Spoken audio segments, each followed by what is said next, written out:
좋아요, 구독!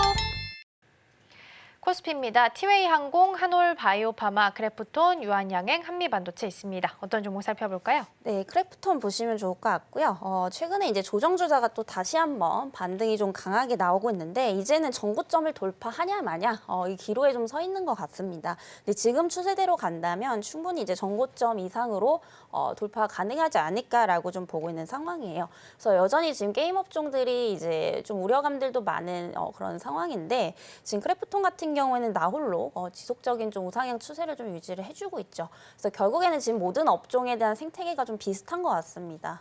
기대감이 아니라 결국에는 이제 어떠한 원천 기술을 가지고 있고 그로 인해서 이제 실적을 실질적으로 낼 수 있느냐 이게 굉장히 좀 중요한 것 같거든요. 그래서 이제 게임 업종도 이걸 좀 피해갈 수는 없을 것 같습니다. 그래서 크래프톤 역시도 최근에 이제 배틀그라운드를 또 필두로 해서 실적이 지금 너무 또 잘 나오고 있고요.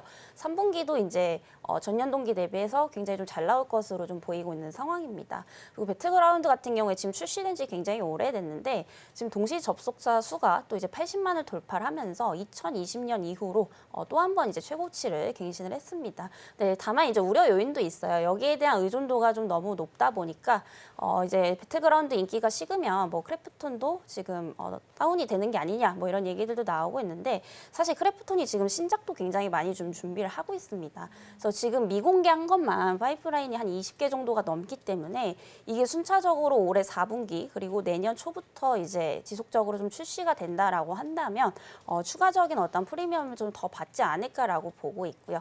물론 이제 게임이 출시한다라고 해서 모두 다 흥행을 할 수는 없겠지만은 그 최근에 지스타라든지 게임스컴에서 일부 그 게임들을 공개를 했었는데 평가가 굉장히 좀 좋았습니다. 그래서 여기에 따른 좀 기대감도 충분히 좀 가져가 볼 수 있기 때문에 여전히 게임주 안에서는 대장격으로 좀 보셔도 좀 좋지 않을까라는 말씀 드리겠습니다. 네, 게임에 있어서는 신작이 주가를 상승할 수 있는, 견인할 수 있는 가장 중요한 모멘텀이 되죠. 앞으로 흐름 좀 보시면 좋을 것 같고요. 가장 대장주로 움직이는 크래프톤 살펴봤습니다. 자, 그럼 이어서 코스닥도 함께 확인해 보도록 하겠습니다. 코스닥입니다. 중앙첨단소재, 에이징랜드, 바이넥스, 엔캠, D&D 파마텍 있습니다. 어떤 종목 살펴볼까요? 네, 바이넥스 보시면 좋을 것 같고요. 여전히 이제 CDMO 쪽은 지속적인 좀 관심이 필요할 것 같습니다. 그래서 여기가 고점인가 했더니 계속해서 지금 돌파를 하고 있고 지금 수급적인 측면에서도 외국인들이 좀 지속적으로 들어와주고 있다라고 좀 보시면 될 것 같습니다. 그래서 지금같이 이제 좀 혼란스러운 장세에서는 결국에 이제 외국인들의 수급이 어디로 이동을 하고 있느냐를 좀 파악을 하셔야 되는데 대체적으로 지금 바이오 쪽에 많이 좀 쏠리고 있다라는 점도 참고를 해보시면 좋을 것 같고요. 우선은 이제 CDMO 관련해서 대장은 삼성바이오로직스지만 이 바이넥스와 같은 중소형단도 좀 같이 보시면 좀 좋을 것 같습니다. 그래서 아무래도 이제 우시바이오로직스 같은 경우에 대부분 이제 생산 시설이 좀 중소형 쪽에 맞춰져 있다 보니까 이 수주가 뭐 삼성 쪽으로도 가겠지만은 중소형 시설을 또 가지고 있는 이 바이넥스가 이제 직접적인 또 수혜를 받을 수 있을 것으로 좀 보이고 있는 상황이기 때문에 단순히 이제 테마가 아니라 실질적인 어떠한 그런 외형 성장까지도 좀 충분히 기대를 해볼 수 있다라는 관점에서 좀 보시면 좋을 것 같고요.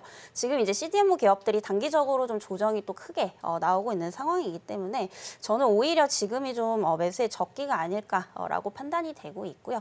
방금 전에도 말씀드렸지만 결국에는 이게 구조적 성장으로 좀 이어질 수밖에 없습니다. 그리고 이제 CDO 쪽도 보셔야 되는 게 결국에 이제 CDO라는 게 이제 위탁 이제 개발을 대신 해주는 거죠. 근데 그 개발이 이제 성공적으로 이어지게 되면은 CDMO 매출까지도 또 이어질 수밖에 없는 부분이기 때문에 앞으로 관련주들의 어떠한 실적은 계속해서 좀 좋아질 수밖에 없다. 이렇게 좀 보시면 될 것 같습니다. 그래서 뭐 삼성바이오로직스 그리고 대표적으로 중소형단에서는 뭐 ST팜, 바이넥스까지 지속적인 좀 관심을 가지시면 좋을 것 같고요. 다만 이제 뭐 추격 매수하실 필요는 없다라고 보여지고 있습니다. 어느 정도 주가가 단기적으로 좀 상승이 나왔기 때문에 항상 조정 시에 이런 분할 매수 관점으로 접근을 해보시면 좋지 않을까라는 말씀 드리겠습니다. 좋아요, 구독!